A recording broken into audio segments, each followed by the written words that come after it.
Out here in the dry hush of the prairie, where the wind has more stories than people do, some hearts go unseen for too long. Some women wait years for a letter that never comes. Others step off the train wearing hope like a Sunday dress, only to be laughed at before their boots even touch the dirt. This is the story of Clara Beaufort, a woman who carried more weight than her frame could explain. Not just the weight of her body, but the weight of memory, disappointment, and every cruel word ever spoken behind a sneer or a whisper. She wasn't soft because she was weak. No, Clara had lived through things most folks wouldn't dare speak of, and still she believed in love. Quietly, stubbornly. The kind of love that sees past the surface and sits beside you, even when the world walks away. She answered a mail-order ad out of desperation, not because she was foolish, but because she still had hope. The man who wrote the ad promised gentleness, a home, maybe even a little affection if she could prove herself. But what Clara didn't know was that the ad was never meant for her. It was a joke, a scam, a cruel trick played by boys in town who thought it funny to watch a fat woman from Missouri show up expecting marriage. When she stepped off that train, no one greeted her with flowers, only laughter. And yet, standing just beyond the commotion, leaning quietly on a fence post, was a man named Levi, a widower who'd buried more than just a wife. He'd buried joy. He'd buried trust. But when he saw Clara, shoulders square, despite the jeers, eyes steady, despite the shame, he didn't see a joke. He saw a beginning. This isn't a tale of instant romance. It's not one of grand gestures or white dresses. It's the story of how one woman refused to shrink in the face of cruelty, and how one man, haunted by his own grief, reached out not to rescue her, but to walk beside her. In a world that said she was too much, he held her hand like she was everything. If you've ever been overlooked or made to feel like you take up too much space in a world that prefers women small and silent, stay with us. This story may just mend something inside you, because sometimes love doesn't gallop in like a hero on horseback. Sometimes it sits down quietly beside you and stays. Shall we begin? At 51, Clara Beaufort didn't carry many illusions anymore. Her ash-gray eyes had reflected more lonely sunsets than hopeful dawns.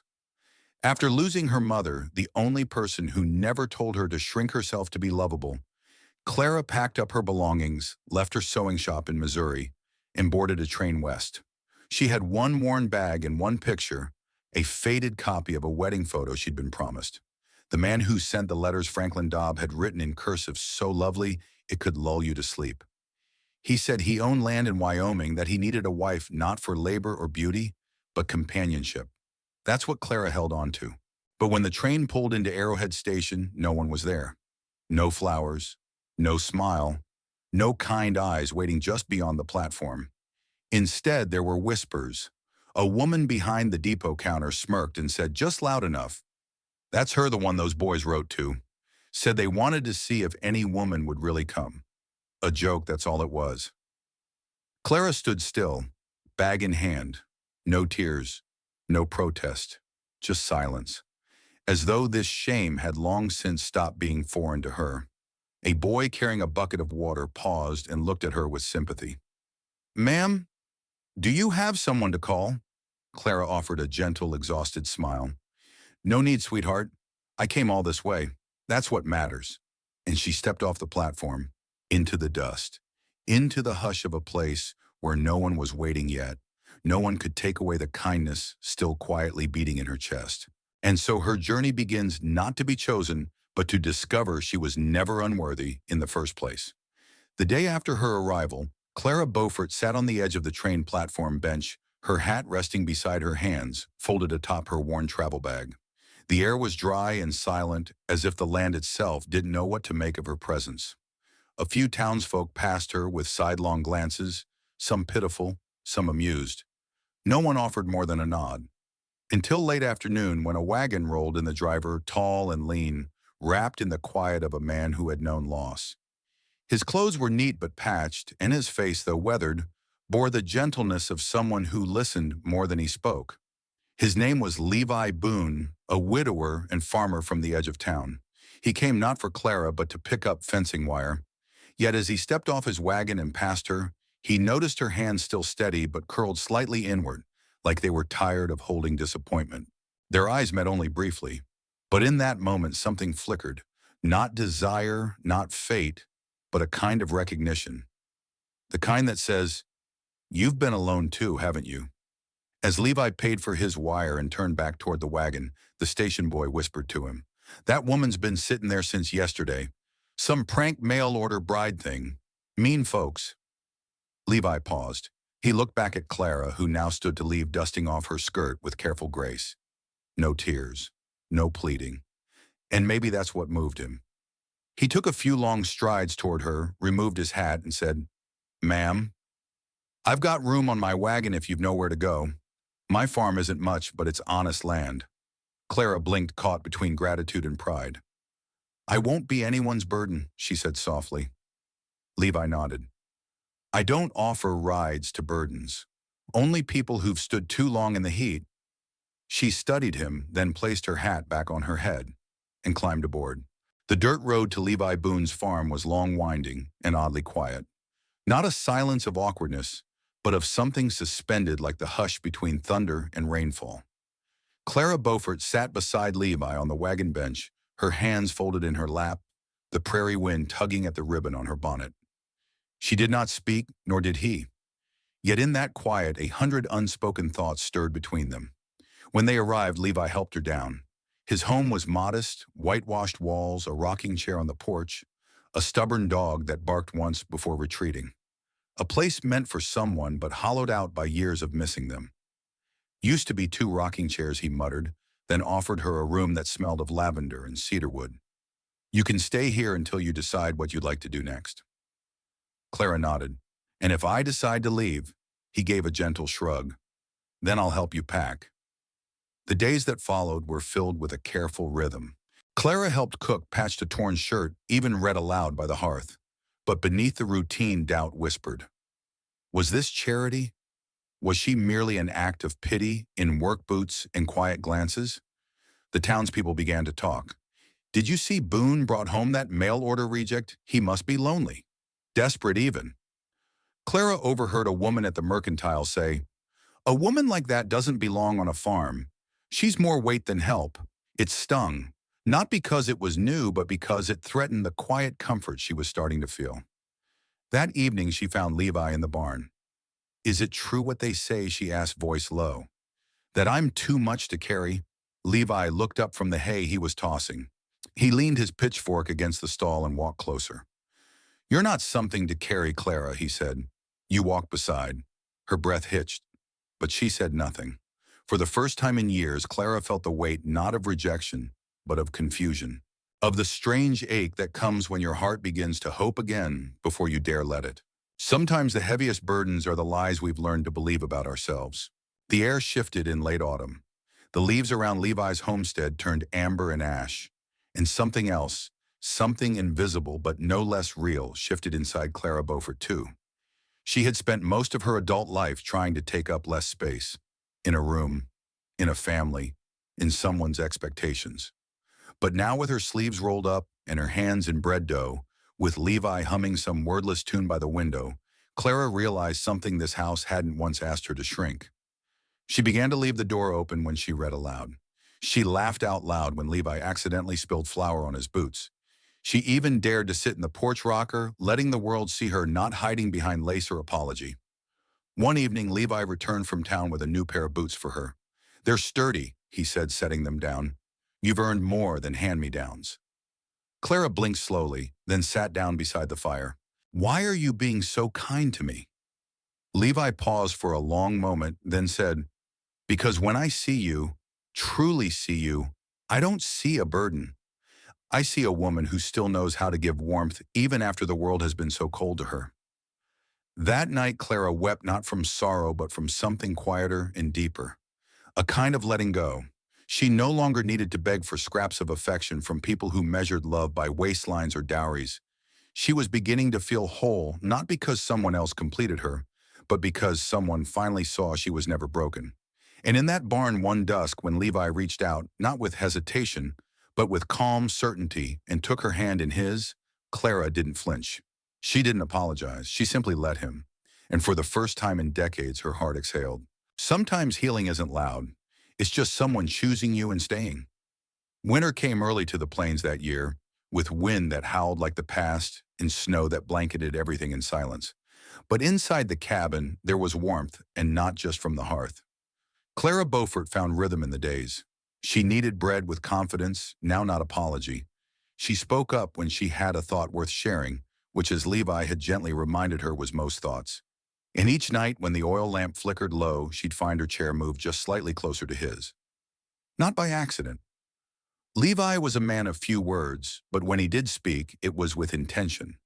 And in those coldest months, he spoke often, not of the weather or cattle, but of memories, longings, and little dreams. One evening, as Clara patched a quilt by the fire, Levi stood at the window, staring out into the white fields.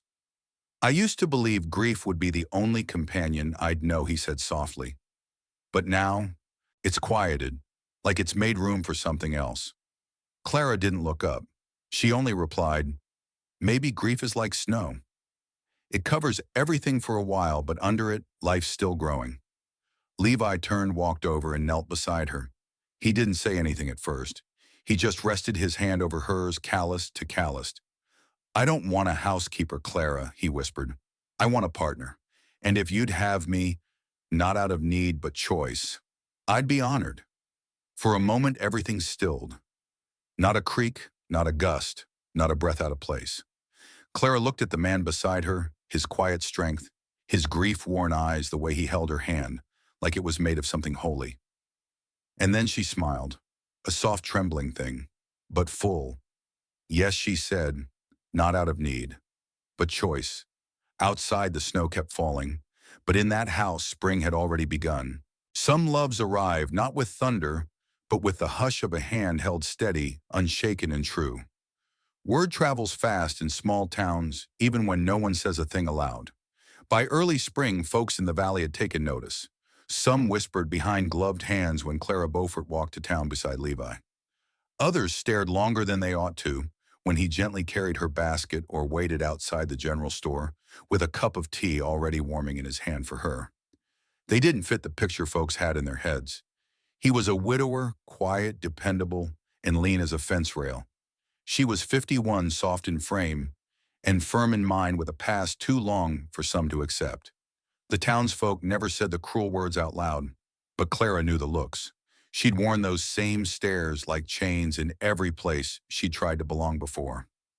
One afternoon as they passed the mercantile, Levi slowed his steps. I know what folks are thinking, he said, looking straight ahead. They think I lost my mind marrying someone they wouldn't have picked. Clara kept her eyes forward too. They think I tricked you, that I was desperate. And what do you think, he asked, turning to her. She stopped walking, turned to face him full. I think I've never been picked on purpose before, she said, and I'm scared it won't last. Levi didn't reply with promises. He simply reached down, took her hand in his, and held it high, right there on Main Street, as if declaring her to the sky and the soil. Then let them stare, he said. I didn't marry you because they understood. I married you because you see me, and I see you. It was the first time in Clara's life that someone defended her without apology, without shame. She didn't hide after that. She walked taller. She laughed more freely. She returned every stare with quiet dignity. Because when someone sees you fully and still chooses you daily, there's no room left for fear. There's only room for living. Sometimes the loudest kind of love is the one that walks beside you without letting go, even when the whole world watches. That summer came slow like a hymn hummed in the kitchen, while bread rose and dust settled. The wildflowers pushed through the hard earth behind Levi's cabin without asking permission. And in the same quiet way, Clara Beaufort bloomed. No grand declarations, no parade. Just a woman planting roots where she'd once only known passing seasons. Levi had built her a garden out back. It wasn't fancy, just a fence of split cedar and soil turned by hand. But he left a crooked wooden sign at the edge, carved with one word, belonging. Clara didn't cry when she saw it. She just touched the letters like they were old friends coming home. Most evenings now, they'd sit on the porch, Levi's arm slung loosely across her shoulders, her knitting resting on her lap forgotten. Some nights he'd read, other nights she'd hum, and always they'd watch the sun disappear behind the hills, content in the quiet. It wasn't the kind of love found in storybooks. It was gentler than that. It was a cup of tea waiting when she woke up early, a quilt folded just so, a hand that never dropped hers in a crowded room, a man who saw her not as she had been mocked, but as she truly was, worthy, wise, whole. And it was Clara who once sat silent on train platforms being overlooked, now laughing freely, and often beside the man who chose her every day. The world hadn't changed. People still stared, but something inside her had. She no longer sought permission to be seen, because she had already been chosen, fully, quietly, forever. Love does not always arrive wrapped in youth or fanfare. Sometimes it comes soft and steady at just the right time to the ones who've waited the longest. Would you like to see more stories like Clara and Levi's? Some people are not born to be praised in a crowd, but to be cherished in silence. Clara Beaufort was that person laughed at for her figure, abandoned by those who promised to love her.